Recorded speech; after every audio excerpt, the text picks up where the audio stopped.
Hello students, most welcome in bio class with DC Sharma, Impulse Edu Group Dausa. Students, आज हम एक new topic start करने जा रहे हैं। हमने अब तक ह्यूमन रिप्रोडक्शन पढ़ा।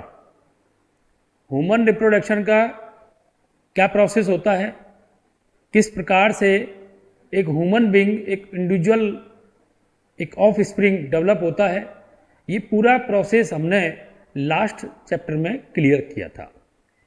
इसी से रिलेटेड एक नेक्स्ट चैप्टर स्टार्ट करने जा रहे हैं, रिप्रोडक्टिव हेल्थ। ठीक है नहीं, रिप्रोडक्टिव हेल्थ स्टार्ट करने जा रहे हैं हम। रिप्रोडक्टिव हेल्थ आपका न्यू यूनिट है, उसे हम स्टार्ट करने जा रहे हैं। ठीक है नहीं, तो ध्यान दीजिए, इस रिप्रोडक्टिव हेल्थ में सबसे पहले हम अपना रिप्रोडक्शन हेल्थ से मीन क्या निकलता है, इस पर हम डिस्कस करेंगे। रिप्रोडक्शन का मीन होता है कि आपके जो रिप्रोडक्टिव ऑर्गन्स हैं उनका सही ढंग से उनका फंक्शन करना। एक कॉमन थिंग यही होती है रिप्रोडक्टिव हेल्थ का कि भाई जो सेक्स ऑर्गन्स हैं, जो रिप्रोडक्टिव ऑर्गन्स हैं, उनका सही ढंग से फंक्शन करना ही रिप्रोडक्टिव हेल्थ कहलाता है। लेकिन इतना नहीं है, इसमें केवल इतना सोचना एक बहुत नैरो थिंक होगी। ये हम वाइल्ड थिंक की बात करें तो इसके अंतर्गत इसमें आपके रिप्रोडक्टिव हेल्थ में मेंटली हेल्थ भी आती है, आपकी फिजिकल हेल्थ भी आती है, रिप्रोडक्टिव ऑर्गन्स जो कॉमन उनका फंक्शन होता है वो भी आता है। ठीक है नहीं, आपका सोशल बिहेवियर कैसा होता है रिप्रोडक्शन को लेकर, वो भी इसके अंदर इंक्लूड होता है। ठीक है नहीं, एक सामान्य सी बात है कि वेल अप टू डेट होना चाहिए रिप्रोडक्शन या रिप्रोडक्टिव हेल्थ को लेकर। वो सारी बातें इसके अंदर हम आज डिस्कस करेंगे। तो ध्यान दीजिए, नेक्स्ट पॉइंट पर यदि हम बात करें तो आप देखिए,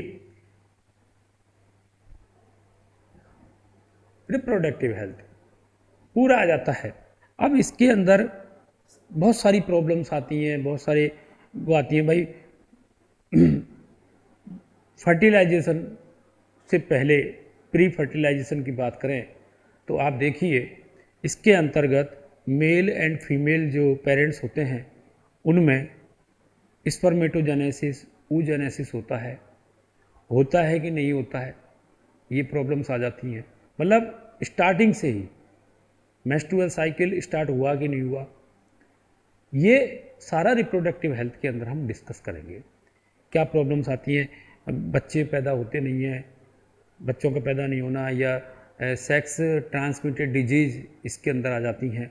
बहुत सारी प्रॉब्लम्स इसके अंदर हम डिस्कस करेंगे। तो सबसे पहले स्टार्ट करते हैं, ध्यान दीजिए, reproductive health. What is the reproductive health, इसका मीन्स क्या निकलता है, समथिंग रिलेटेड टू रिप्रोडक्शन। हम सबसे पहले यही सोचते हैं समथिंग रिलेटेड टू रिप्रोडक्शन, कि रिप्रोडक्टिव हेल्थ का जो संबंध है, जो रिलेशन है, शायद किससे है, रिप्रोडक्शन से।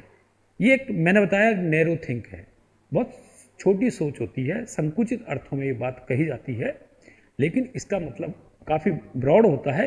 काफ़ी ब्रॉड के अंदर यदि हम देखें तो ध्यान दीजिए, normal function of body, normal function of reproductive organs, इसमें ये भी कहा जा सकता है। क्योंकि मैंने बताया कि नॉर्मली हम इसका रिलेशन किससे करते हैं, रिप्रोडक्टिव ऑर्गन से करते हैं। ठीक है, उसका करते हैं। Reproductive health refers to have healthy reproductive organs with normal function. Mostly जो नैरो थिंक में यही आता है, रिप्रोडक्टिव हेल्थ को हम किससे रेफर करते हैं, to have healthy reproductive organs with normal function, कि वे रिप्रोडक्टिव जो ऑर्गन्स हैं वो नॉर्मल फंक्शन करें, ओवरी ढंग से काम करे, उसके अंदर time to time menstrual cycle हो और उसमें oogenesis हो। इसी प्रकार जो टेस्टिस है उसमें टाइम पर पुबर्टी स्टेज से ही आपका स्पर्मेटोजेनेसिस स्टार्ट हो जाए, है, आपके जो एक्सटर्नल जो जेनिटेलिया हैं वो सही हो, किसी प्रकार का उनमें डिजीज नहीं हो, यही बात आती है। तो क्या आता है, reproductive health refer to have healthy reproductive organs with normal functioning. ठीक है, नेक्स्ट और यदि हम बात करें इसकी, तो आपके जो ये तो अपने नैरो थिंक पर थी, लेकिन WHO ने एक नई परिभाषा दी। क्या परिभाषा दी, क्या डेफिनेशन दी इसकी रिप्रोडक्टिव हेल्थ की, ये बड़ा इंपॉर्टेंट है। NCERT में बिल्कुल ये लिखा हुआ है, आप ध्यान दीजिए। और मैं आपको फिर भी बता रहा हूँ, दोबारा बता रहा हूँ इस चीज़ को, कि जो नीट का एग्ज़ाम होता है बायोलॉजी में, स्पेशली बायोलॉजी में आपको NCERT फॉलो करनी पड़ती है और उसकी line to line question put up करता है। तो ये हमें रिमेंबर रखना है कि कहाँ से कौन सी लाइन उठ रही है। तो हम रिप्रोडक्टिव हेल्थ की जो WHO means world health organisation उसने रिप्रोडक्टिव हेल्थ की जो डेफिनेशन दी वो आपके सामने क्या है। WHO states that reproductive health is a state of complete well being of individual.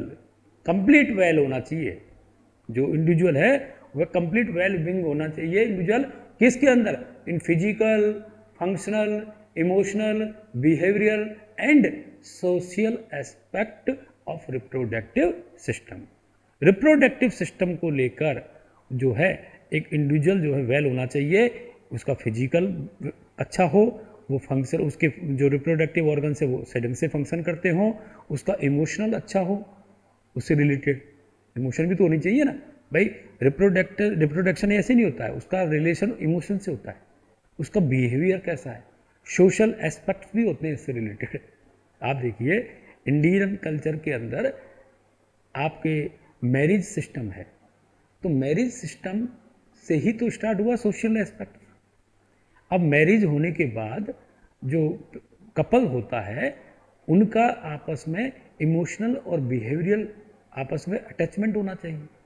जब तक वो अटैचमेंट नहीं होगा तब तक हम आगे की बातें कर ही नहीं सकते, आगे की बात कर ही नहीं सकते। इसके लिए वेल मेंटली उसको मैच्योर होना चाहिए, मेंटली उसको मैच्योर होना चाहिए, तभी तो वो इमोशनल और बिहेवियर उसका बेस्ट होगा। इसको रिप्रोडक्टिव सिस्टम को लेकर, रिप्रोडक्शन को लेकर अगर कहीं सॉरी कहीं कोई प्रॉब्लम है, समझ रहे मेरे बात को। आजकल तो ये सिस्टम चल गया कि भाई पसंद की जो हैं लड़के लड़कियां जो हैं आपस में एक पहले दूसरे से वो देखते हैं, समझते हैं, उसके बाद मैरिज करते हैं। देखना समझना क्या है, एक दूसरे को विचारों को समझना, एक दूसरे के इमोशनल को समझना है, ये इसके अंदर आता है। ये बहुत इंपॉर्टेंट है। अगर इमोशनल नहीं है, आपका बिहेवियर अच्छा नहीं है, तो फिर आपका रिप्रोडक्टिव सिस्टम, आपका जो रिप्रोडक्शन से रिलेटेड जो प्रॉब्लम्स हैं वो क्रिएट होंगे। तो WHO ने जो डेफिनेशन दिया, WHO states the reproductive health is a state of complete well being of individual in physical, functional, emotional, behavioural and social aspects of reproductive organs. ठीक है, तो इसका मतलब क्या हुआ, WHO सभी पहलू, जनन के सभी पहलू सहित मनुष्य के, मानव के शारीरिक, उसके भावनात्मक, व्यवहारात्मक और सामाजिक स्वास्थ्य, वेलबींग, सामाजिक स्वास्थ्य को ही हम रिप्रोडक्टिव हेल्थ कहते हैं। ठीक है, ओके स्टूडेंट्स, तो ये WHO ने ये डेफिनेशन दी। दोबारा WHO का मीन की बात करें हम, तो WHO का मीन क्या होता है भाई, है WHO अभी मैंने बोला था, क्या मीन्स निकलता है इसका, इसका मीन्स निकलेगा WHO का वर्ल्ड हेल्थ ऑर्गेनाइजेशन। देखिए आ गया, WHO means world health organization. Okay complete, क्योंकि ये प्रॉब्लम किसी एक कंट्री की नहीं है ये प्रॉब्लम किसी एक कंट्री की नहीं है, ऑल वर्ल्ड जहाँ भी ह्यूमन बींग्स रहता है वहाँ ये प्रॉब्लम क्रिएट होती है। ठीक है नहीं, तो अब जब पूरे वर्ल्ड की प्रॉब्लम है तो उसमें तो इंक्लूड होना ही WHO को, मीन्स वर्ल्ड हेल्थ ऑर्गेनाइजेशन को इसमें इंक्लूड होना है, और उसने फिर इसकी एक वेल डेफिनेशन आपके सामने दी। ठीक है, नेक्स्ट बात करें हम अब reproductive health aspects of reproductive system. Reproductive health से रिलेटेड किसका है, रिप्रोडक्टिव हेल्थ का यहाँ पर जो है एस्पेक्ट्स ऑफ रिप्रोडक्टिव सिस्टम से मतलब है इसका क्या, कौन कौन से आएंगे, फिजिकल, फंक्शनल, ठीक है नहीं, फिजिकल मैंने आपको बताया शारीरिक रूप से वो बैल होना चाहिए। ठीक है ना, एक नॉर्मल जो है उनके ऑर्गन्स जो हैं वेल होने चाहिए। जैसे आपका प्रॉब्लम आती है भाई जो फैलोपियन ट्यूब होती है वो नैरो होती है, या उसका यूटेरस जो होता है वो छोटा होता है, सकड़ा होता है, उसमें बच्चा वेल डेवलप नहीं हो पाता है। ठीक है ना, ये फिजिकल आदत है। फंक्शनल की बात करें तो फंक्शनल के अंदर आप देखिए, मैं कुछ एग्जांपल बता रहा हूँ फंक्शनल का, जैसे मेंस्ट्रुअल साइकिल का इरेगुलर होना, टाइम पर नहीं होना है, आपके पुबर्टी स्टेज हो गई, स्टार्ट हो गई, आपके एफएसएच हार्मोन, एलएच हार्मोन वो सीक्रेट नहीं हो रहे, कहीं ना कहीं आपके एंडोक्राइन सिस्टम में प्रॉब्लम हो गई। अब वो सीक्रेट नहीं होंगे तो आपके बॉडी के अंदर जो स्पर्मेटोजेनेसिस स्टार्ट नहीं होगा, ये फंक्शनल में आ जाते हैं। स्पर्मेटोजेनेसिस मीन्स स्पर्म का फॉर्मेशन ही नहीं हो रहा है। जब स्पर्म का फॉर्मेशन ही नहीं होगा तो फिर क्या रिप्रोडक्शन कैसे होगा, नहीं होगा। तो ये जरूरी है, सारे फंक्शनल जो हैं उसके सिस्टम होनी चाहिए। जैसे मान लीजिए आफ्टर प्रेगनेंसी, यदि इफ कार्पस ल्यूटियम एक्टिव नहीं हो, कार्पस ल्यूटियम एक्टिव नहीं हो तो प्रोजेस्टेरोन नहीं निकलेगा, और प्रोजेस्टेरोन की जो लो कॉन्सेंट्रेट होता है, लो मात्रा होती है, कम मात्रा में जो है, हो सकता है आपका जो बच्चा है, जो बेबी है, वो अबॉर्ट हो जाए, उसका अबॉर्शन हो जाए। ठीक है ना, तो वो प्रेगनेंसी स्टेज को मेंटेन रखता है कौन, प्रोजेस्टेरोन हार्मोन जो कार्पस ल्यूटियम से रिलीज होता है। तो कार्पस ल्यूटियम का फंक्शन वेल होना चाहिए। ठीक है, इसी प्रकार अदर मैं बता रहा हूँ आपको कि ये जो जैसे प्लेसेंटा फॉर्मेशन, अगर वो फॉर्मेशन वो फंक्शन सही नहीं होता है तो प्रॉब्लम आएगी, मैनी प्रॉब्लम्स। तो फिजिकल बेस्ट होना चाहिए, वेल होना चाहिए, फंक्शनल फंक्शनल अच्छा होना चाहिए, और इमोशनल, अभी बताया मैंने, इमोशन का बहुत इफेक्ट होता है रिप्रोडक्शन से रिलेटेड। विदाउट इमोशन रिप्रोडक्शन नहीं होता, दोनों का इमोशन होना चाहिए, मेल एंड फीमेल का इमोशन रिप्रोडक्शन के लिए सेम होना चाहिए। अगर डिफरेंट है, ठीक है नहीं, तो ये प्रॉब्लम हो जाएगी।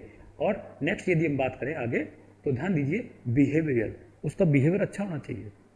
ये नहीं कि अपन जो फोर्सली उसको उसके लिए प्रिपेयर करें, फोर्सली नहीं होता है काम, बड़ी भावनाओं के साथ ये काम होता है। एंड सोशल एस्पेक्ट्स, आपसे सोशल एस्पेक्ट्स रखा जाता है, पूरा समाज सोशल जो है आपसे इस बात का एस्पेक्ट रखता है कि आपने मैरिज की है तो आपकी मैरिज लाइफ अच्छी रहे, उसमें किसी प्रकार का कोई तनाव नहीं आवे, कोई स्ट्रेस नहीं आवे, ठीक है नहीं, और आप जो है नई ऑफ स्प्रिंग को प्रोड्यूस करें, ऐसा सोशल एस्पेक्ट्स आपसे होता है।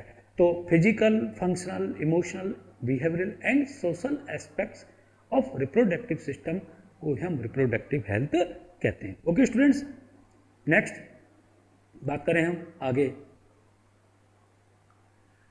Reproductive health and prevention of sexually transmitted disease. अब मैंने बताया कि प्रॉब्लम्स जो आती हैं मेन, इससे रिप्रोडक्टिव हेल्थ से रिलेटेड बहुत सारी प्रॉब्लम्स हैं, उनमें सबसे बड़ा जो प्रॉब्लम है वो है सेक्सुअली ट्रांसमिटेड डिजीज। ठीक है भाई, अपन इमोशनल बढ़िया है, अपना बिहेवियर बढ़िया है, अपने सोशल जो रिलेशन होते हैं वो भी बेस्ट हैं, लेकिन कहीं ना कहीं जो है हम अदर प्रॉब्लम से, जैसे डिजीज से इन्फेक्टेड हो गए तो प्रॉब्लम हो जाएगी। तो सेक्सुअली ट्रांसमिटेड डिजीज एक रिप्रोडक्टिव हेल्थ को इफेक्ट करने वाला वो है। Need for reproductive health and prevention of sexually transmitted disease. ठीक है, इसके लिए need of reproductive health and prevention of sexually transmitted disease कौन कौन सी है भाई, ध्यान दो। रिप्रोडक्टिव हेल्थ प्रॉब्लम्स क्या क्या हैं। फर्स्ट प्रॉब्लम आप देखिए, leads to death. Leads to death कैसे भाई, किसकी डेथ हो रही है यहाँ पर, in India maternal and infant mortality rate is high. India के अंदर माता और उसके शिशु, इन्फेंट यानी कि भ्रूण जो है वो समय से पहले नष्ट हो जाता है या पैदा होने के बाद नष्ट हो जाता है। इसके लिए एक मदर को, एक फीमेल पेरेंट को बड़ा ही मैच्योर होना पड़ता है, क्योंकि आफ्टर बर्थ माँ के द्वारा, मदर के द्वारा जो है उसकी केयर की जाती है, जिसे हम पेरेंटल केयर कहते हैं।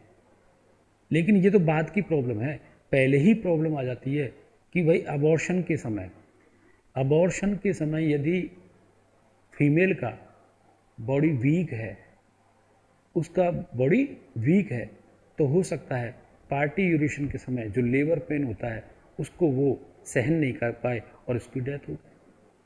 या फिर आपका जो इन्फेंट होता है वह पूरा अपना जेस्टेशन पीरियड कंप्लीट नहीं कर पाए और बीच में ही उसकी डेथ हो जाए, तो ये बड़ी प्रॉब्लम आती है। तो इसके लिए एक सबसे बड़ा प्रॉब्लम आ गया कि इंडिया के अंदर मैटरनल एंड इन्फेंट मोर्टेलिटी, मृत्यु दर सबसे ज़्यादा है। मोर्टेलिटी रेट मीन्स मृत्यु दर सबसे ज़्यादा है, बहुत ज़्यादा है इंडिया के अंदर। Next, one of the problems is sexually transmitted disease, और सेकंड प्रॉब्लम आती है sexually transmitted disease means sex के द्वारा एक व्यक्ति से दूसरे व्यक्ति में, एक पर्सन से अदर पर्सन में कुछ डिजीज ट्रांसमिटेड होते हैं। आप ध्यान दीजिए, एक बहुत ही हाईली ट्रांसमिटेड डिजीज का नाम आप जानते हो जिसे हम एड्स कहते हैं। क्या बोलते हैं? एड्स। एड्स एक कॉमन नेम है, आज हर कोई जानता है व्हाट इज द एड्स। और इसका जो मेन कॉज है ट्रांसमिटेड का वो है सेक्सुअली ट्रांसमिटेड डिजीज है ये, ठीक है नहीं? तो कौन कौन से हैं और ध्यान दीजिए आगे। डू यू नो कौन कौन से हैं सेक्सुअली डिजीज? आपके ध्यान दीजिए। Approximately 2 million people in India live with HIV या एड्स। 2 मिलियंस, ये तो केवल ओनली इंडिया की बात हो रही है। पूरे वर्ल्ड की बात करें तो ये नंबर और इंक्रीज हो जाएगा, बढ़ जाएगा, ये नंबर और बढ़ जाएगा। अप्रॉक्सीमेटली 2 मिलियंस पीपुल हैं इंडिया के अंदर विथ HIV और एड्स से इन्फेक्टेड, ठीक। Everyone has the right to enjoy reproductive health.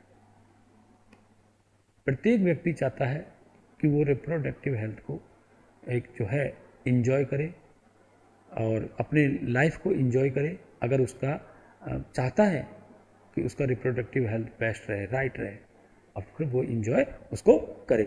Next, in India क्या प्रॉब्लम है भाई? ध्यान दीजिए। Family planning programme were integrated as for back as in 1951।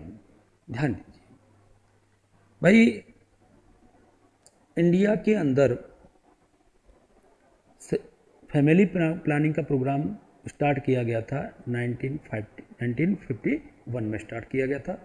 इसका मेन जो एम था वो ये था कि mortality rate, maternal and infant जो मोर्टेलिटी रेट थी उसको कम करना, एक। दूसरा, फैमिली प्लानिंग का जो प्रोग्राम था, आपके जो पॉपुलेशन रेट है उसको डिक्रीज करना, पॉपुलेशन को कम करना इसका मेन उद्देश्य। इसके लिए इंडियन गवर्नमेंट ने एक स्लोगन दिया, हम दो हमारे दो, हम दो हमारे दो, छोटा परिवार सुखी परिवार। ये फैमिली प्लानिंग का प्रोग्राम था। बच्चों की संख्या कम करना, बच्चों की संख्या कम करना, और जो बच्चे पैदा होते हैं, जो इन्फेंट है, उसका केयर करना। इसके लिए 1951 में फर्स्ट बार, पहली पूरे वर्ल्ड में सबसे पहले, पूरे वर्ल्ड में सबसे पहले इंडिया के अंदर ये प्रोग्राम स्टार्ट किया गया, बहुत लार्ज लेवल पर, ठीक है। इसके अंदर आपके जो स्मॉल विलेजेस होते हैं वहाँ PSC, primary health centre establish किए गए, वहाँ PSC बनाए गए, जहाँ पर PSC के थ्रू, प्राइमरी हेल्थ सेंटर के थ्रू, छोटे छोटे जो स्मॉल विलेज होते हैं वहाँ के लोगों को रिप्रोडक्टिव हेल्थ के विषय में उनको जानकारी दी जाती थी। Maternal and infant mortality rate को कम करने के लिए उनके रिप्रोडक्टिव हेल्थ और नॉर्मल हेल्थ का चेकअप किया जाता था। इसके लिए प्राइमरी हेल्थ सेंटर पर एक डॉक्टर, पूरा स्टाफ, मेडिकल स्टाफ को वहाँ पर नियुक्त किया गया। तो ये फैमिली प्लानिंग प्रोग्राम जो है आपके इंडिया में कब स्टार्ट हुआ? 1951 में स्टार्ट हुआ था, ठीक है स्टूडेंट्स। नेक्स्ट हम बात करें, ध्यान दीजिए, plans and programmes at the national level of attain total reproductive health as a social goal.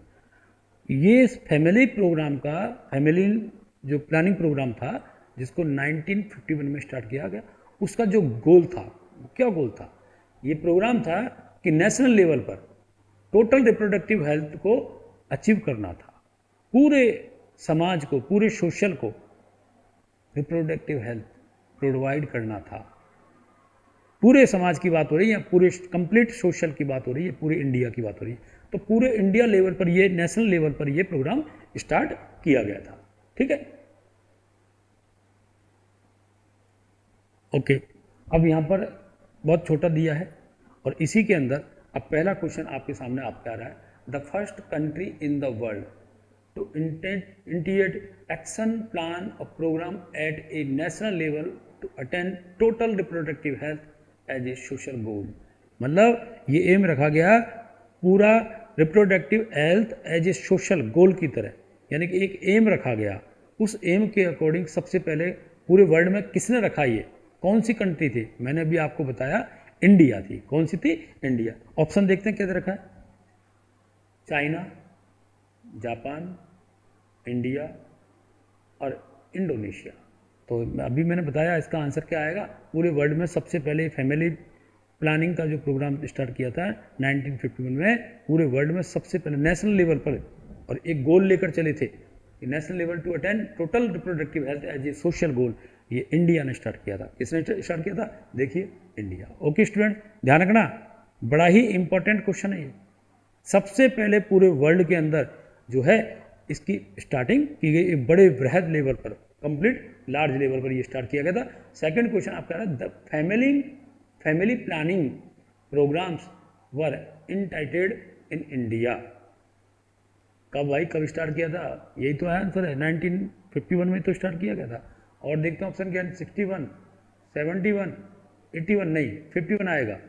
Okay, अभी मैंने आपको ये दोनों बातें बताई। ठीक है स्टूडेंट्स, तो ये हमने बात की एक फैमिली प्रोग्राम की, एक what is the reproductive health, और रिप्रोडक्टिव हेल्थ किससे रिलेटेड होता है, ये सारी बातें मैंने आपको अभी एक्सप्लेन की। ठीक है स्टूडेंट्स, अब रिप्रोडक्टिव हेल्थ से रिलेटेड जो है एक प्रोग्राम स्टार्ट किया गया था, RCH। क्या स्टार्ट किया गया था? RCH। इसका मतलब है reproductive and child health care programme. Family planning programme के अंदर ही इसको स्टार्ट किया गया था। कब किया गया था? ये भी आपके जो है 1951 में स्टार्ट किया गया था। और इसमें मोस्टली पूरे गांव के अंदर PSC, भाई reproductive and child health care programme को अचीव करने के लिए स्मॉल विलेजेस के अंदर जो है PSC, प्राइमरी हेल्थ सेंटर खोले गए, जहां पर लोगों को फैमिली प्लानिंग प्रोग्राम के विषय में बताया गया। ठीक है, अब क्या क्या बताया गया तो ध्यान दीजिए, RCH programme, reproductive and child health programme immunities. ठीक है, क्या है ये प्रोग्राम? ध्यान दीजिए, मैसिव चाइल्ड इम्यूनाइजेशन। सबसे बढ़िया बात थी इस प्रोग्राम के थ्रू, भाई reproductive and child health care programme start किया गया था। किसके अंदर? फैमिली प्लानिंग प्रोग्राम के अंतर्गत ही। इसमें सबसे पहला प्रोग्राम था कि जो चाइल्ड है, भाई फैमिली प्लानिंग मतलब क्या, हम दो हमारे दो, छोटा परिवार सुखी परिवार। चलो हमने उस बात को मान लिया कि हमें छोटा परिवार रखना है, सुखी परिवार रखना है। अब जो दो बच्चे पैदा हुए हैं, ठीक है नहीं, अब वो कम से कम उनका हेल्थ तो बेस्ट रहे, किसी डिजीज से वो इन्फेक्ट नहीं हो। इसके लिए सबसे पहला प्रोग्राम चला गया मैसिव चाइल्ड इम्यूनाइजेशन, बच्चों के वैक्सीनेशन प्रोग्राम स्टार्ट किया गया, जिससे उनकी हेल्थ को बेस्ट किया जा सके, उनके इम्यूनो सिस्टम को हाई किया जा सके। ठीक है, तो सबसे पहले क्या प्रोग्राम किया गया? Massive child immunization. और फिर supply of nutrition food to the pregnant women. ध्यान दीजिए, वैसे जो PSC होती है, प्राइमरी हेल्थ सेंटर, वहाँ डॉक्टर्स के थ्रू एक प्रेग्नेंट वुमेन को सजेस्ट किया जाता है कि उसे क्या खाना चाहिए, क्या नहीं खाना चाहिए, एक अच्छा न्यूट्रिएंट फूड उसको लेना चाहिए, इसके बारे में बताया जाता है। बाय द वे, कोई पुअर, इकोनॉमिकली पुअर है तो उसकी गवर्नमेंट के थ्रू उसकी हेल्प की जाती है। इसके लिए उसकी सप्लाई ऑफ न्यूट्रिशनल फूड उसको सप्लाई किया जाता है, बढ़िया भोजन मिले, जिससे उसके यूटेरस में डेवलप होने वाला जो इन्फेंट है, जो एम्ब्रियो है, वो वेल डेवलप्ड हो, स्वस्थ हो, हेल्दी हो। इसके लिए जो है supply of nutritional food to the pregnant woman, अच्छा भोजन दिया जाता है, न्यूट्रिशनल फूड दिया जाता है, उसको बेस्ट हाइजीन फूड दिया जाता है, जिससे मतलब एम्ब्रियो और वुमेन यानी मदर का जो है हेल्थ बेस्ट रहे। ठीक है, क्योंकि इस समय बहुत ज़्यादा आवश्यकता होती है उसको। क्या है भाई, इसके लिए गवर्नमेंट के थ्रू एक प्रोग्राम स्टार्ट किया गया था जिसका नाम था जननी सुरक्षा योजना। जननी, जो प्रेग्नेंट वुमेन होती है उसको जननी कहते हैं, उसकी सुरक्षा के लिए गवर्नमेंट के थ्रू, इंडियन गवर्नमेंट के थ्रू एक प्रोग्राम स्टार्ट किया गया नेशनल लेवल पर। वो इसी में चल रहा है, फैमिली प्लानिंग प्रोग्राम था, उसमें स्टार्ट किया गया reproductive and child health care programme. इसके जो है दो मेन बात है कि मैसिव चाइल्ड इम्यूनाइजेशन, बच्चों का वैक्सीनेशन करना, ठीक है नहीं, उसके इम्यूनाइजेशन सिस्टम को वेल करना। सेकंड था supply of nutritional food to the pregnant woman, pregnant women को अच्छा भोजन उपलब्ध कराना। इसके लिए गवर्नमेंट के थ्रू जननी सुरक्षा योजना स्टार्ट की गई। ठीक है, कौन सी योजना की, ध्यान देना इसको, रिमेंबर रखना, जननी सुरक्षा योजना किससे रिलेटेड है, ऐसी प्रेग्नेंट वुमेन जिनके भोजन की व्यवस्था करनी हो। ठीक है, अब क्या होता है, फॉर प्रमोटिंग इंस्टीट्यूशनलाइज्ड डिलीवर्स, ठीक है नहीं, इसके लिए एक उनकी डिलीवरीज के लिए एक प्रमोट किया गया प्रोग्राम, ठीक है, जननी सुरक्षा के लिए। Female foeticides a burning problem in India. अब ये बड़ी प्रॉब्लम है, फीमेल मतलब कन्या भ्रूण हत्या। कन्या भ्रूण हत्या हमारे इंडिया के अंदर एक बहुत बड़ी प्रॉब्लम है। हमारी जो इंडियन कल्चर की जो थिंक है वो आपके जो है पुरुष प्रधान है कि भाई बच्चा होना चाहिए, बच्चा जरूरी, चाहे बच्ची हो या नहीं हो उसकी कोई जरूरत नहीं है। अब कई फैमिलीज़ में कई पेरेंट्स के 2 बच्ची हो जाती हैं, 3 हो जाती हैं, जबकि रखना उसको छोटा परिवार है, लेकिन वो बच्चे की चाहत, एक जो है मेल चाइल्ड की जो रिक्वायरमेंट होती है, उसको रिक्वायरमेंट उसे फीमेल फोर्टिसाइड्स की ओर प्रेरित करती है। ये कैसे होता है, पहले ही मालूम कर लिया जाता है, जब वो डेवलपमेंट स्टेज में होता है फीटल एम्ब्रियो, तो उसका सेक्स डिटर्मिनेशन किया जाता है, और सेक्स डिटर्मिनेशन के बाद यदि मालूम पड़ता है कि वो फीमेल बेबी है तो उसे नष्ट कर दिया जाता है, समय से पहले उसे नष्ट कर दिया जाता है। इस प्रोसेस को एबॉर्शन कहते हैं। क्या बोलते हैं, अबॉर्शन। ठीक, ये एक सबसे बड़ी प्रॉब्लम है कन्या भ्रूण हत्या की। ठीक है, क्या प्रॉब्लम है, act of aborting a female foetus. इसके लिए एक एक्ट बनाया गया गवर्नमेंट के through, act of aborting a female foetus. Female foetus को नष्ट, उसके कन्या भ्रूण हत्या को रोकने के लिए एक रूल बनाया गया। कब बनाया गया भाई, ध्यान दो, female foeticide is a major social problem in India. हमारे इंडिया के अंदर ये एक सबसे बड़ी कन्या भ्रूण हत्या की सबसे बड़ी समस्या आज हमारे बर्निंग, बहुत ज्वलनशील प्रॉब्लम है ये है। इसको कैसे दूर किया जाए, तो गवर्नमेंट ने इसके लिए एक्ट भी बनाया कि भाई कन्या भ्रूण हत्या नहीं होनी चाहिए। प्रत्येक हॉस्पिटल में एक स्टिकर लगा दिया गया, नोटिस लगा दिया गया कि इस हॉस्पिटल में सेक्स डिटर्मिनेशन नहीं किया जाता है। सोनोग्राफी हुई, आपके कई मेथड्स होते हैं जिनके थ्रू फीटस का सेक्स डिटर्मिनेशन किया जाता है। यदि वो फीमेल होता है, ये फीमेल फीटस होता है, तो उसे समय से पहले डिस्ट्रॉय कर दिया जाता है। इसी को फीमेल फोर्टिसाइड्स कहते हैं। ये मेजर प्रॉब्लम है हमारी इंडिया की। ठीक है, next problem, sex determination of the foetus first become possible in India in 1970s।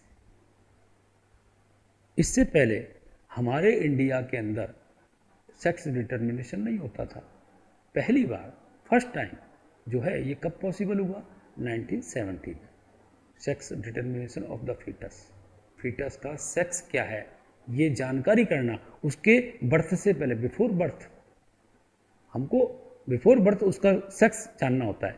ठीक है, इसकी ये जो स्टार्ट हुआ था हमारे 1970s में स्टार्ट हुआ था।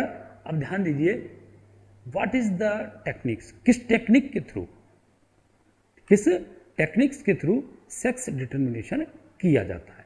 तो ये यहाँ पर बात आती है। तो टेक्निक्स आपके आती हैं, एक तो आता है एमनियोसिंथेसिस। क्या होता है एमनियोसिंथेसिस? यदि हम बात करें तो ध्यान दीजिए, नेक्स्ट इसका जो मेथड है वो आपके सामने आ रहा है, एमनियोसिंथेसिस। एमनियोसिंथेसिस क्या होता है? ये एक मेथड है, बहुत अच्छा मेडिकल साइंस की जो टेक्नोलॉजी है, ये बहुत बेस्ट टेक्नोलॉजी है, जिसके द्वारा हम एक फीटस की बिफोर बर्थ, बिफोर पार्टिकुलेशन, उसके जन्म से पहले ही उसकी असामान्यताओं का पता लगाते हैं, उसकी एबनॉर्मलिटी का पता लगाते हैं कि फीटस में कोई एबनॉर्मलिटी तो नहीं है कि आफ्टर बर्थ वो पूरी लाइफ प्रॉब्लम में रहे। उससे बेटर है अगर कोई उसमें एबनॉर्मलिटी है तो उसको वहीं पर उसको या तो उसका सॉल्व किया जाए, उसको उस प्रॉब्लम को सॉल्व किया जाए, या फिर उसको डिस्ट्रॉय कर दिया जाए। एबनॉर्मल कंडीशन में ये किया जाता है, उसकी एबनॉर्मलिटी को चेक करने के लिए, उसका एबनॉर्मलिटी टेस्ट करने के लिए। कभी कभी क्या होता है, अब तो हमने ह्यूमन का जेनेटिक मैप बना लिया, किस जीन के थ्रू कौन सा करेक्टर शो होता है ये हमने जानकारी कर ली। हमको ये भी मालूम है कि हमारी बॉडी के अंदर कुछ ऐसे भी जीन्स हैं जिनके द्वारा हार्मफुल करेक्टर डेवलप होते हैं। उन हार्मफुल करेक्टर को डेवलप नहीं हो नेक्स्ट जनरेशन में, इसलिए उस जीन को ही हम रिप्लेस कर देते हैं और उसकी जगह एक बेस्ट जीन लगा देते हैं, एक अच्छा जीन लगा देते हैं। इसको बोलते हैं जीन थेरेपी। लेकिन ये तभी तो पॉसिबल होगा जब हमें पहले मालूम तो पड़े कि उस फीटस में क्या एबनॉर्मलिटी है। इसके लिए इस टेक्नोलॉजी को यूज किया जाता है, एमनियोसिंथेसिस। एक्चुअली में जो एमनियोसिंथेसिस होता है उसकी यदि मैं बात करूं तो ध्यान दीजिए,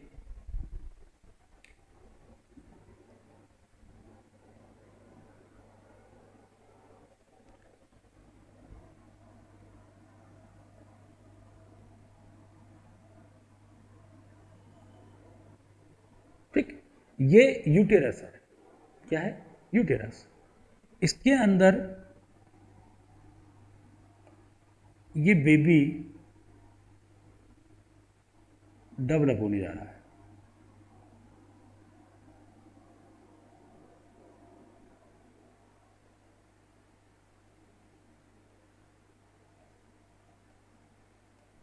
ये बेबी डेवलप होने जा रहा है। इस बेबी को कवर करता है आपके एक कैविटी। ये कैविटी है जिसको हम एमनियोटिक कैविटी कहते हैं। क्या बोलते हैं इसको? Amniotic cavity. इस कैविटी में जो है आपके यहाँ पर फ्लूइड भरा होता है। क्या भरा होता है? फ्लूइड भरा होता है। ये फ्लूइड भरा हुआ है इसके अंदर, और इसके अंदर जो है आपकी एम्ब्रियोनिक सेल प्रेजेंट होती है। क्या प्रेजेंट होती है? एम्ब्रियोनिक सेल्स प्रेजेंट होती है एमनियोटिक फ्लूइड में। ओके, अब सेल है, एम्ब्रियोनिक सेल है। अब सेल है तो उसमें न्यूक्लियस होगा, और न्यूक्लियस है तो उसमें क्रोमोसोम्स भी होंगे। ठीक है, तो एक्चुअली में यहां हम इंजेक्शन के थ्रू,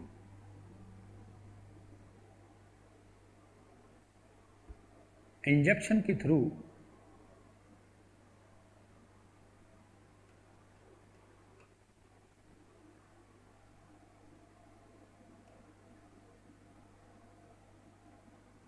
हम इसका फ्लूइड लेते हैं, और उस फ्लूइड के अंदर ये एमनियोटिक सेल्स आ जाती हैं। क्या आ जाती है उसके अंदर? एमनियोटिक सेल्स आ जाती हैं। फिर इन सेल्स का हम जो है एनालिसिस करते हैं। एनालिसिस करने के बाद हम इसकी एम्ब्रियो की, इस फीटस की एबनॉर्मलिटी को जान पाते हैं कि इसमें क्या एबनॉर्मलिटी है। बट ये तो एबनॉर्मलिटी को जानना इसका यूज हुआ इस टेक्निक का, बट इसका मिस यूज जो होता है वो सेक्स डिटर्मिनेशन के लिए किया जाता है। किसके लिए किया जाता है? सेक्स डिटर्मिनेशन के लिए इसका यूज मिस यूज किया जाता है मोस्टली। तो फर्स्ट टेक्निक जो है sex determination of the foetus first become possible in India 1970, और एमनियोसेंटेसिस का एक टेक्निक है। इस टेक्निक्स का यूज होता है कि फीटस की एबनॉर्मलिटी को चेक करना, बट इसका जो मिसयूज है वो इसका सेक्स डिटर्मिनेशन किया जाता है, और उसकी वजह से फीमेल फोर्टिसाइड या कन्या भ्रूण हत्या की प्रॉब्लम्स क्रिएट होती है। क्लियर? तो ये मैंने आपको यहाँ पर एक्सप्लेन किया। ये सारी चीज़ें आगे भी आएंगी। हमने जो ये आपके सामने जो प्रोग्राम तैयार किया है, जो स्लाइड्स तैयार किए जाते हैं, इसके अंदर भी आपको ये सारी चीज़ें दी गई हैं। अब एमनियोसेंटेसिस का मीन्स क्या होता है उसकी मैं बात करूं।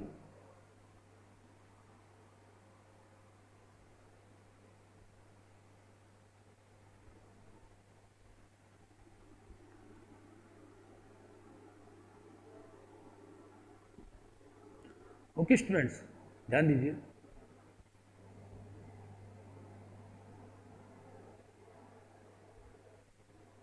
क्या प्रॉब्लम आ गई यार?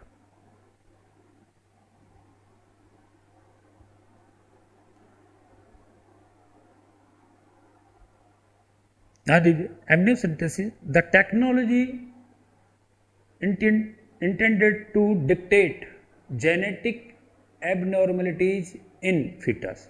इस टेक्निक के द्वारा हम ये डिक्टेट करते हैं, ये जानकारी करते हैं कि उस फिटस में क्या जेनेटिक प्रॉब्लम्स हैं, क्या जेनेटिक एबनॉर्मलिटीज हैं, but often misused to determine the sex of the foetus. But इसका हम यूज मिसयूज कर पाते हैं। क्या करते हैं? मिसयूज करते हैं। ठीक है।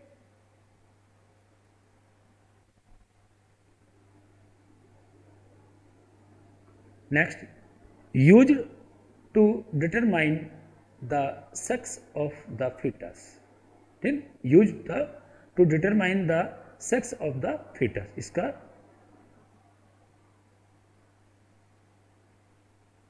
Government ban the use of this test of sex determine.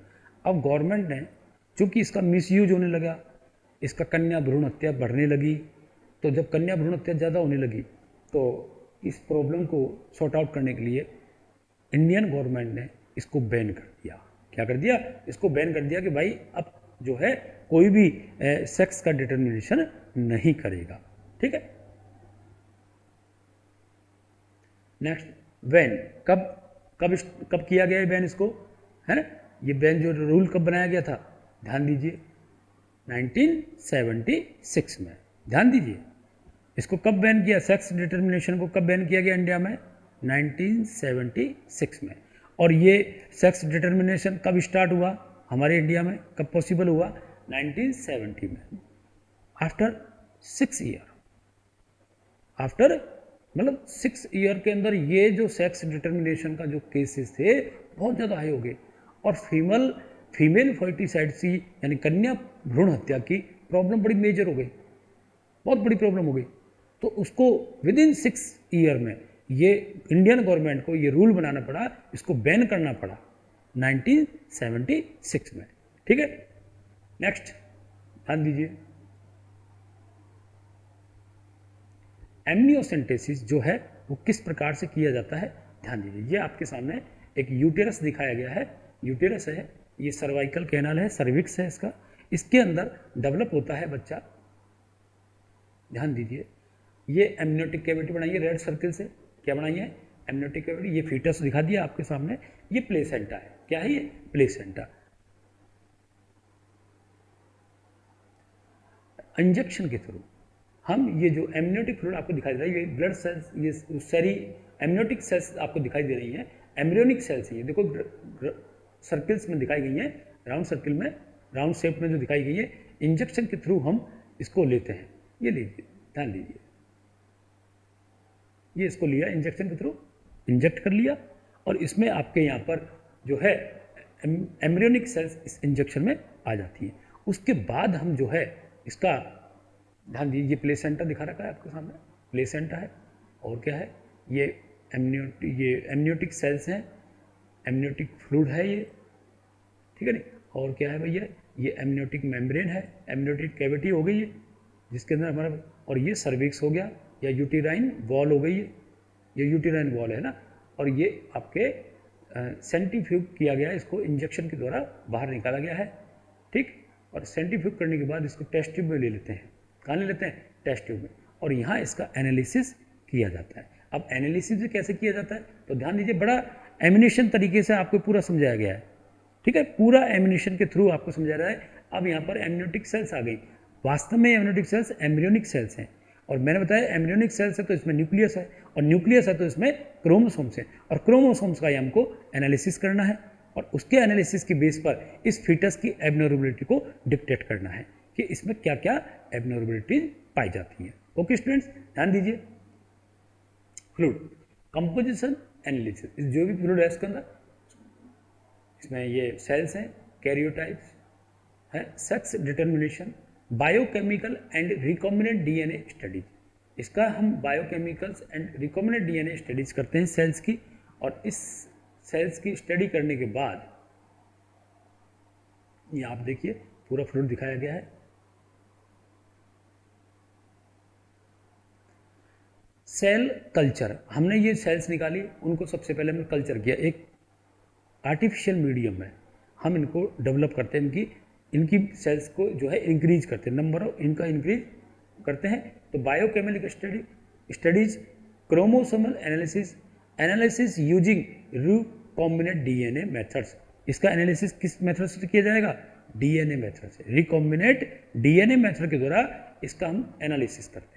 सबसे पहले तो हम इसका कल्चर करेंगे, फिर बायोकेमिकल स्टडी यानी कि क्रोमोसोमल एनालिसिस करने के लिए हम इसका कौन सी टेक्निक यूज करेंगे?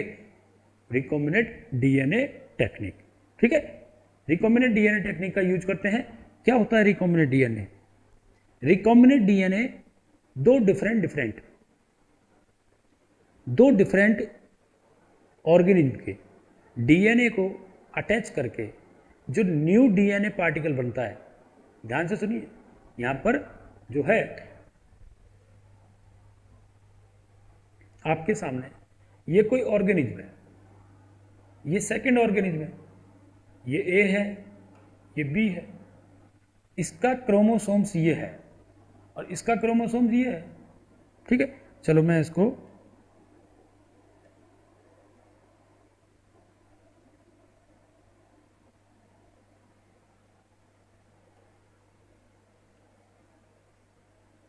ध्यान दीजिए, मैं इसका क्रोमोसोम कोई अलग कलर से बना देता हूं। ये इसका क्रोमोसोम हो गया, सॉरी,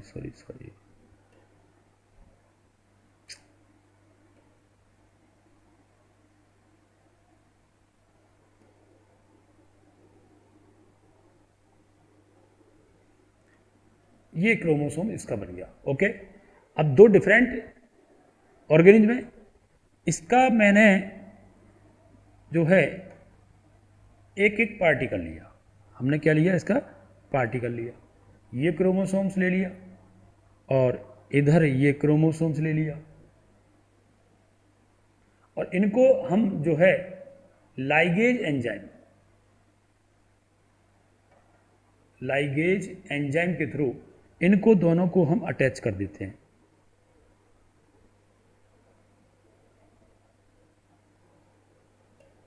ये अटैच कर दिया, अब दोनों अटैच हो गए और एक नया कॉम्बिनेशन बना। इसी न्यू कॉम्बिनेशन को हम रिकॉम्बिनेंट डीएनए कहते हैं। मैंने रिकॉम्बिनेंट डीएनए बताया। अब इस टेक्निक का यूज हम इसका एनालिसिस करने में करते हैं कि इसके अंदर कौन कौन से पार्टिकल प्रेजेंट हैं, कौन कौन से जीन प्रेजेंट हैं, कौन हार्मफुल है, कौन यूजफुल है, और उसी के थ्रू हम इस फीटस की एबनॉर्मलिटी को चेक कर पाते हैं, उसको डिक्टेट कर पाते हैं। बट इसका मिसयूज होने लगा इसका सेक्स डिटर्मिनेशन में। यदि इसकी सेल्स में डबल एक्स क्रोमोसोम प्रेजेंस है, मीन्स ये फीमेल बेबी है, फीमेल फीटस है, और यदि इसमें एक्स वाई क्रोमोसोम प्रेजेंट है तो मीन्स ये आपका मेल जो है बेबी है, मेल फीटस है। इस प्रकार से हम डीएनए रिकॉम्बिनेंट टेक्निक के थ्रू जो है इसका एनालिसिस करते हैं। ओके स्टूडेंट्स,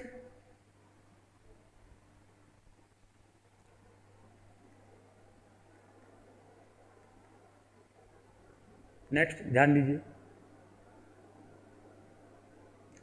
अब आता है सेकंड जो टेक्निक है वो है ultrasound technique, ultrasound scanning.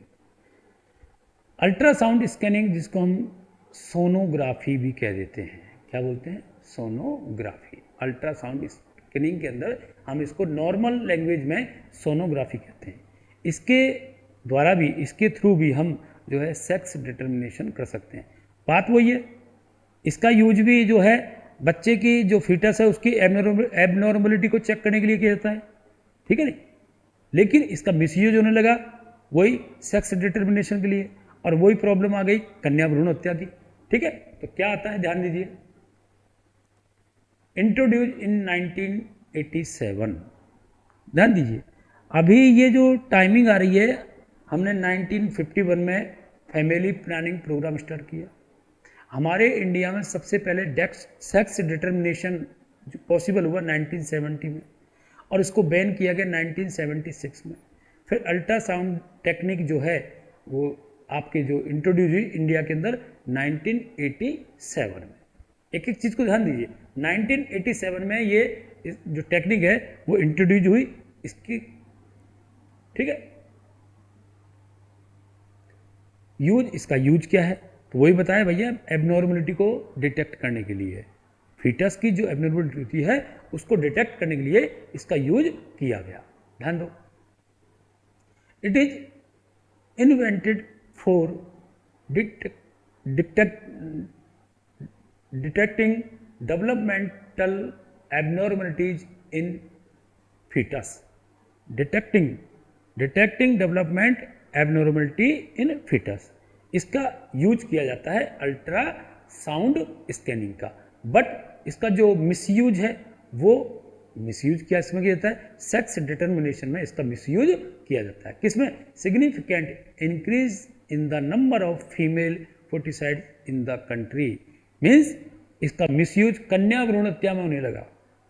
Sex determination के बाद मालूम पड़ा ये तो फीमेल है, तो उसका कन्या भ्रूण हत्या होने लगी। ठीक है,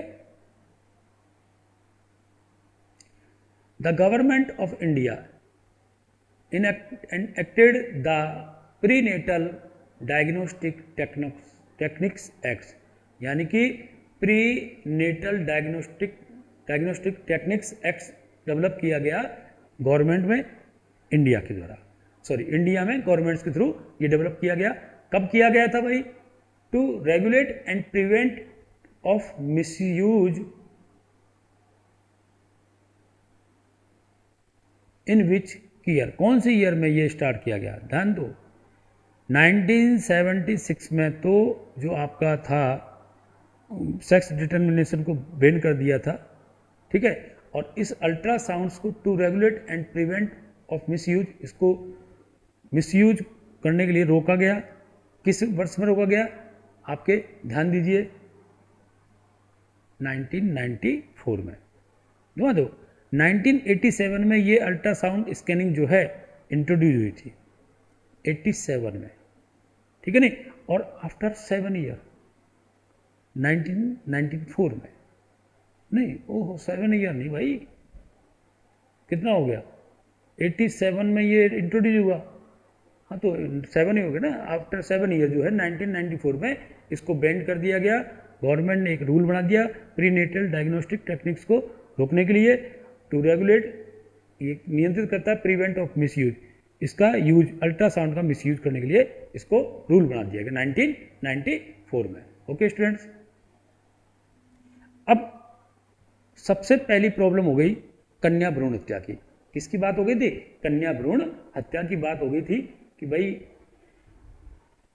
और कन्या भ्रूण हत्या को डिटेक्ट करने के लिए 2 टेक्निक्स हमने पढ़ी, एक तो एमनियोसेंटेसिस का मेथड पढ़ा और सेकंड हमने अल्ट्रासाउंड टेक्निक्स पढ़ी, स्कैनिंग पढ़ी, जिसको हम जनरली सोनोग्राफी कहते हैं। कौन सी टेक्निक्स कब स्टार्ट हुई और कौन सा रूल बना गवर्नमेंट के थ्रू, ये हमने ईयर बताया आपको। अब सेकंड प्रॉब्लम जो आती है, रिप्रोडक्टिव हेल्थ से रिलेटेड सेकंड प्रॉब्लम है वो है एसटीडी और वीडीएस और आरटीआई। एसटीडी मतलब sexually transmitted disease, sexually transmitted disease, sex के थ्रू, किसके थ्रू, सेक्स के थ्रू ट्रांसमिटेड होने वाले डिजीज को हम एसटीडी कहते हैं। इसको दूसरा नाम है, सेकंड नेम है इसका वेनेरियल डिजीज, वेनेरियल डिजीज भी कहा जाता है। आपके यूरोप कंट्रीज के अंदर जो है वेनेरियल डिजीज कहा गया क्योंकि वहाँ एक देवी है, महिला है जिसको वेनेरिया कहा गया, उसके थ्रू होने वाले रोग को, महिलाओं के द्वारा होने वाले रोग को वेनेरियल डिजीज कहा गया। और इसको आरटीआई कहते हैं, reproductive tract infection, reproductive tract infection है, रिप्रोडक्टिव ट्रैट में होने वाला इन्फेक्शन आरटीआई भी कहलाता है। तो sexually transmitted disease, venereal disease and reproductive tract infection इसको कहा जाता है। ओके स्टूडेंट्स, तो ध्यान दीजिए आपके सामने अब कौन कौन सी डिजीज हैं जो यहाँ पर आती हैं और ये किसके द्वारा आती है, इसकी कॉजेज क्या हैं। भाई कुछ इन्फेक्शन, कुछ डिजीज आपके बैक्टीरियल इन्फेक्शन के थ्रू होती है और कुछ वायरस के इन्फेक्शन के थ्रू होती है। तो वायरस है, बैक्टीरिया है और some disease infect by protozoans के द्वारा भी कुछ डिजीज होती हैं। अब यहाँ पर हमने टेबल बनाई है, उस टेबल में आपको डिजीज और उनका जो कॉज है वो आपके सामने यहाँ पर आ रहा है। तो ध्यान दीजिए, name of the disease and उसका कॉजेटिव ऑर्गेनिज्म, किस ऑर्गेनिज्म की वजह से ये होता है, ठीक है, किसकी वजह से ये होता है, ये सब आपके सामने आ रहा है। तो ध्यान दीजिए स्टूडेंट्स, गोनेरिया कौन सा है, गोनेरिया, नेसेरिया गोनेरियाई बैक्टीरिया, नेसेरियाई गोनेरियाई बैक्टीरिया के द्वारा ये गोनेरिया डिजीज होता है। सेकंड आपका आता है सिफिलिस, सिफिलिस भी जो है एक बैक्टीरियल इन्फेक्शन है जो ट्रिपोनोमा पैलिडम या स्पाइरोकीट बैक्टीरियम बोलते हैं इसको, ट्रिपोनोमा पैलिडम बैक्टीरिया की तरह ये भी बैक्टीरियल इन्फेक्शन है। तो गोनेरिया एंड सिफिलिस दोनों जो हैं एक बैक्टीरिया के द्वारा होने वाले डिजीज हैं। जबकि आपके जेनेटियल हर्पिस की बात करें तो ये आपके सामने जो है herpes simplex virus HSV, herpes simplex virus के थ्रू होने वाला डिजीज। तो ये वायरल इन्फेक्शन है, जेनेटियल हर्पिस इसको कहा जाता है। और जेनेटियल वार्ड्स, सर्वाइकल कैंसर, ये भी जो है आपके ह्यूमन पेपिलोमा वायरस HPV। तो ये दोनों disease, genital herpes, genital warts and cervical cancer जो होता है ये वायरल इन्फेक्शन है। किसके द्वारा होता है, वायरस के थ्रू होने वाले इन्फेक्शन। तो अभी आपके सामने जो टेबल शो हो रही है इसमें two disease gonorrhoea and syphilis तो बैक्टीरियल इन्फेक्शन है, जबकि genital herpes and genital wart and cervical cancer जो होता है वह वायरल इन्फेक्शन के थ्रू होता है। ठीक है, नेक्स्ट टेबल और दिखाते हैं आपको, ध्यान दो। ट्राइकोमोनियसिस जो डिजीज है वो भी जो है आपके एक प्रोटोजोन्स, ट्राइकोमोनास वेजिनेलिस एक प्रोटोजोन्स पैरासाइट है। ये ट्राइकोमोनास वेजिनेलिस ये पैरासाइट होता है जो वेजाइना के अंदर ग्रो करता है, वहाँ पैरासाइट के रूप में रहता है और इसकी वजह से जो डिजीज डेवलप होता है उसका नाम है ट्राइकोमोनियसिस। ठीक है, सेकंड हम बात करें तो क्लेमाइडियसिस जो है वो भी आपके जो है क्लेमाइडिया ट्राइकोमेटिस जो एक बैक्टीरिया है। अब देखो ये बैक्टीरिया आ गया, क्लेमाइडियसिस जो है एक बैक्टीरिया के थ्रू है, जबकि आपकी हेपेटाइटिस बी एक वायरस के थ्रू होने वाला रोग है जिसको हेपेटाइटिस बी वायरस HBV कहते हैं, हेपेटाइटिस बी वायरस के थ्रू होता है। और एक वायरल इन्फेक्शन और आ रहा है जो बहुत ज़्यादा हाईली होता है इन्फेक्टेड और सबसे ज़्यादा उसकी डेथ रेट होती है, उसके थ्रू डेथ रेट सबसे ज़्यादा है और वो है एड्स। कौन सा है भाई, HIV इन्फेक्शन या एड्स। और इसका वायरस कौन सा है, HIV। कौन सा है, HIV human immuno deficiency virus. और ह्यूमन, एच बोले तो human, I for immuno deficiencies को यहाँ साइलेंट किया गया है वायरस। जबकि एड्स का जो फुल नेम है वो है acquired immuno deficiency syndrome. Sorry, AIDS का फुल नेम क्या है? Acquired immuno deficiency syndrome. इसका पूरा नाम होता है एड्स का। कंप्लीट। तो हमने टोटल 8 डिजीज आपको यहाँ पर बताई, ठीक है, जिसमें 3 आपकी जो हैं बैक्टीरियल हैं, 4 आपकी वायरल हो गई, और आपके ट्राइकोमोनियस मोनोएसियस जो है वो आपका एक प्रोटोजोन्स के द्वारा होने वाला डिजीज है, जिसको बोलते हैं ट्राइकोमोनास वेजिनेलिस। ठीक है स्टूडेंट्स, तो ये डिजीज आपके सामने आए। ओके, अभी हम और चर्चा करें इस पर, तो ध्यान दीजिए।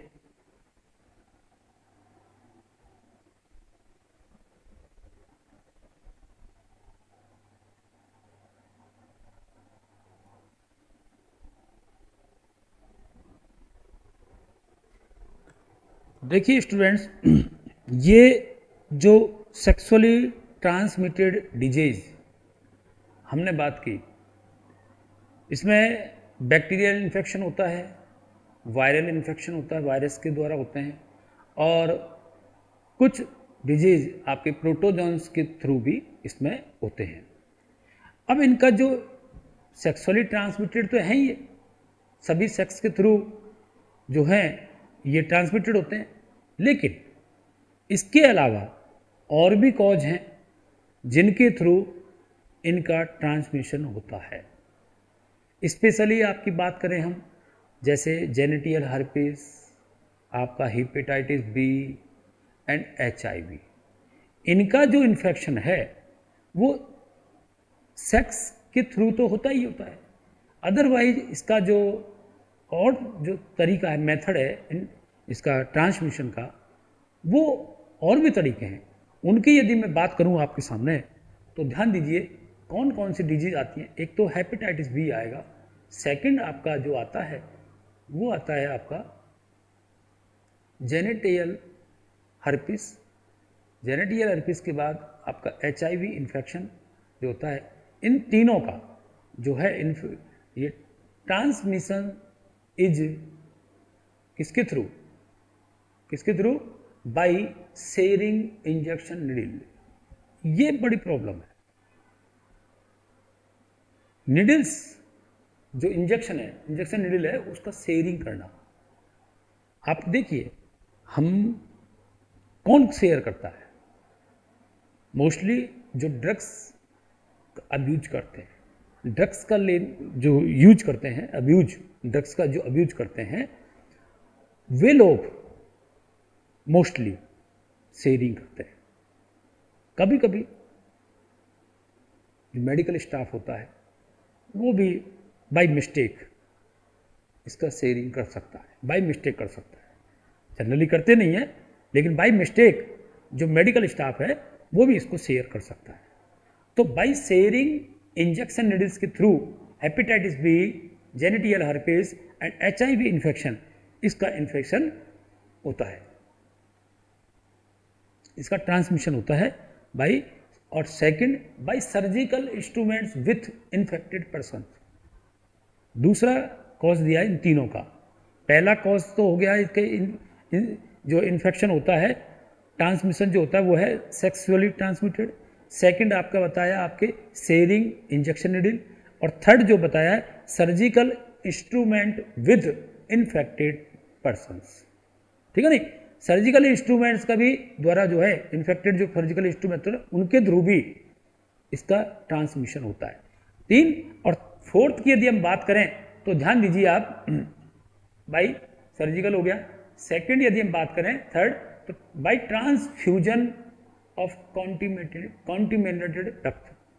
रक्त, ब्लड जो होता है संक्रमित रक्त के द्वारा, ये चौथा मेथड हो गया ट्रांसमिशन का, चौथा कॉज हो गया बाय ट्रांसफ्यूजन बाय कॉन्टिमेटेड ब्लड के द्वारा ये ट्रांस होता है। नेक्स्ट यदि हम बात करें, और ध्यान दीजिए एक और आता है, आपकी जो मदर होती है, ठीक है नहीं, उस मदर से इन्फेंट को, ठीक, from infected mother to the foetus, infected mother से उसके फीटस को भी ये ट्रांसमिशन होता है। तो 5 कॉज बता दिए मैंने, दोबारा ध्यान से सुनिए।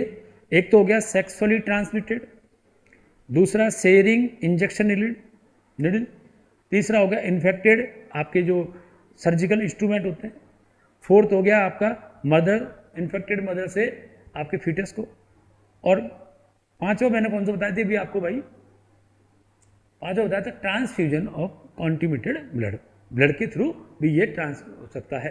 ठीक है, नेक्स्ट आगे ध्यान दीजिए। नेक्स्ट टॉपिक पर यदि हम बात करें तो इस प्रकार से ये आपका टॉपिक कंप्लीट होता है। अब इतना जो टॉपिक पढ़ा है उससे रिलेटेड जो क्वेश्चंस बनते हैं, फर्स्ट क्वेश्चन आपके सामने आता है, ध्यान दीजिए। Hepatitis B and HIV are transmitted by, hepatitis B और HIV वायरस जो है वो किसके द्वारा ट्रांसमिटेड होता है? तो फर्स्ट ऑप्शन है शेयरिंग